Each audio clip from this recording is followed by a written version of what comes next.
Alexander the great, महान Macedonia का राजा, जिसने ईरानियन जैसे साम्राज्य को तबाह किया, तो आखिर क्यों वो ब्यास रिवर को क्रॉस नहीं कर पाया?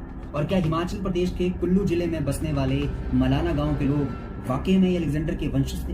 दरअसल एलेक्जेंडर 326 ईसा पूर्व में भारत पर आक्रमण करता है और खैबर पास से होता हुआ भारत में प्रवेश करता है।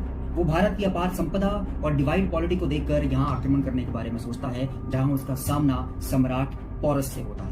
उन दोनों के बीच बैटल ऑफ हडास्पस होता है, यानी झेलम नदी के किनारे लड़ा गया युद्ध। आपको बता दूं, उस समय झेलम नदी को वितास्ता के नाम से जाना जाता है। इस युद्ध में सम्राट पौरस हार जाते हैं, लेकिन सम्राट पौरस का युद्ध कौशल देखकर एलेक्जेंडर उनका साम्राज्य उन्हें लौटा देता है और उन्हें अपना दोस्त बना लेता है। उसके बाद एलेक्जेंडर और उसका सेनापति अपने सैनिकों के साथ ब्यास रिवर के तट पर पहुंचते हैं, जहां सेनापति कोइनोस और उसके सैनिक एलेक्जेंडर को ब्यास रिवर पार करने से मना कर देते हैं। दरअसल इसके पीछे सिर्फ एक ही रीजन था, और वो कारण था कि एलेक्जेंडर और उसके साथी काफी लंबे समय से युद्ध पर युद्ध लड़ रहे थे और जीत रहे थे। इसी वजह से इस भारत अभियान की याद में एलेक्जेंडर ब्यास रिवर के किनारे 12 स्तूपों का निर्माण करवाता है।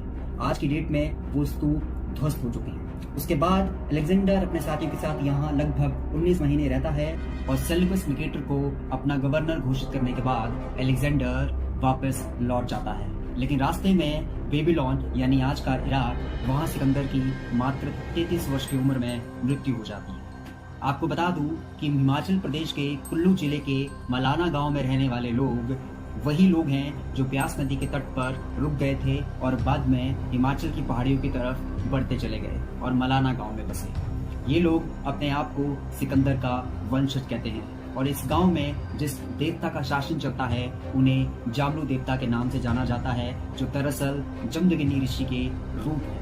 और जमदग्नि ऋषि भगवान परशुराम, जो कि विष्णु के 6वें अवतार थे, उनके पिता हैं। आपकी जानकारी के लिए दुनिया का सबसे प्राचीनतम लोकतंत्र मलाना गांव ही है, जो हिमाचल प्रदेश के कुल्लू जिले में पाया जाता है।